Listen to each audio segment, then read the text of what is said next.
China పర్యటనలో ఉన్న CM KCR బిజీగా గడుపుతున్నారు. తెలంగాణలో పెట్టుబడుల అవకాశాలపై పలువురు పారిశ్రామికవేత్తలకు వివరిస్తున్నారు. ఇవాళ షాంఘైలో పర్యటిస్తారు కేసీఆర్. అక్కడ పారిశ్రామికవేత్తలతో సమావేశమవుతారు. రాత్రి వారికి తెలంగాణ ప్రభుత్వం తరపున విందునిస్తారు.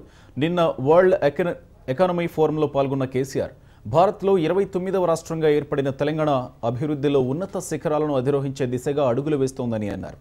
ఆర్థిక వ్యవస్థ అభివృద్ధి విషయంలో ప్రపంచమంతా భారత్ వైపే చూస్తోందన్నారు.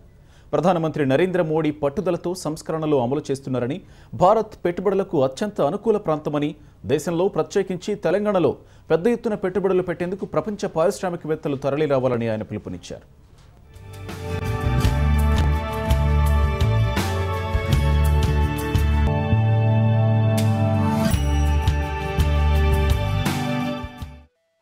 పెట్టుబడులు పెట్టేందుకు చైనా పారిశ్రామికవేత్తలకు ఆయన వెల్కమ్ పలికారు.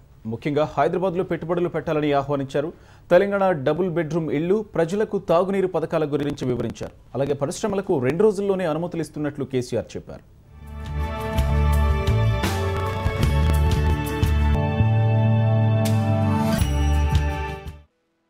కొత్త రాష్ట్రమైనా కూడా దేశంలోనే అద్భుతమైన పారిశ్రామిక విధానం తీసుకువచ్చామన్నారు సీఎం.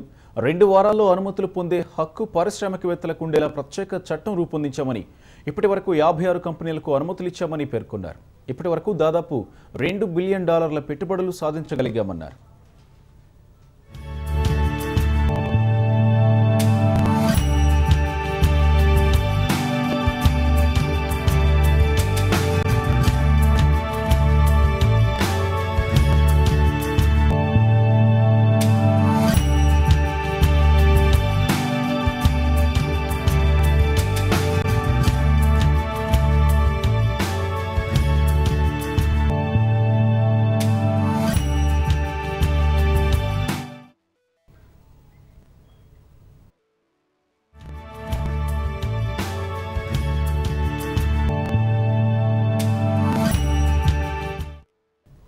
చైనా పర్యటనకు తెలంగాణ ప్రభుత్వం తరపున మరో బృందం నిన్న రాత్రి బయలుదేరి వెళ్లింది. పురపాలక శాఖ ముఖ్య కార్యదర్శి ఎంజీ గోపాల్, హైదరాబాద్ మహానగరాభివృద్ధి సంస్థ కమిషనర్ శాలిని మిశ్రా, హైదరాబాద్ మహానగరపాలక సంస్థ కమిషనర్ సోమేష్ కుమార్, మహబూబ్ నగర్ శాసనసభ్యుడు శ్రీనివాస్ గౌడ్లు ఈ బృందంలో ఉన్నారు.